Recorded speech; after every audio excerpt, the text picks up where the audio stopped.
Hello and welcome to our video on being able to draw and interpret scatter graphs and recognize different correlations. So today we're going to look at what we've got at level 2 on graphs. So what is a scatter graph? Well, if I've got height and weight and I want to compare the two and I want to see if there's any link between the two, so any correlation, I would be best to draw a scatter graph.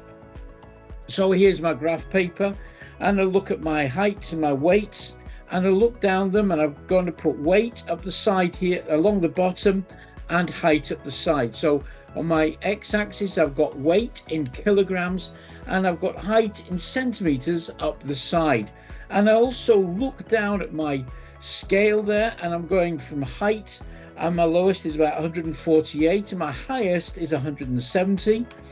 And my weights are going from about 44 up to 75. And I'm going to put a title on my graph. So I've labeled my axes, put a title on it, comparing the heights and weights of a group of gym members. So I'm going to put my scale on my heights, going up in 5s. I don't need to start at 0. I'm going to be starting at 145 and going up in 5s. And the weights in kilograms, I'm going to go along in 5 kilogram differences from 35 to 75. And then what I do is I take my points here. I've got 157 on the height and 53 on the weight. So I'd put a mark here where I've got it there, and then 160 and 60, 448 and 44, 160 and 53. Notice some of them can be together here.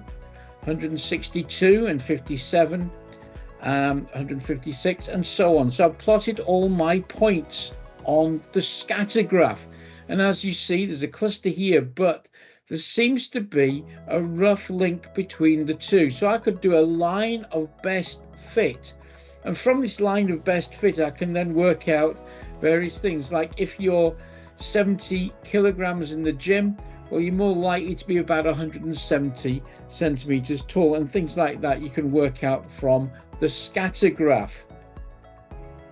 But then we also look at correlations. Now here we've got a graph that's comparing your IQ with your house number. Now, as you can see, there is no link whatsoever between your house number and your IQ. You'd be glad to realize that, especially if you live at number 3 or number 10 even. Your weight and your height, here's an example of that correlation. Both are going up at the same rate, so both are going up. The higher you are, the heavier you are. So we call that a positive correlation. And then we've got this other one here, which is elevation, height above sea level, and your mean annual temperature. And you notice that as the elevation goes up, the higher up you go, the colder it gets. And it looks to be a correlation between the two. There's a link between the two. The points aren't scattered, so we call that a negative correlation. So the negative one is where one is rising and the other one's falling. A positive, both are going up, and where there's no correlation, there doesn't seem to be any link between the two.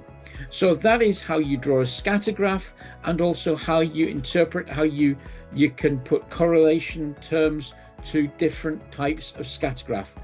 Thank you for watching. I hope you found that useful today.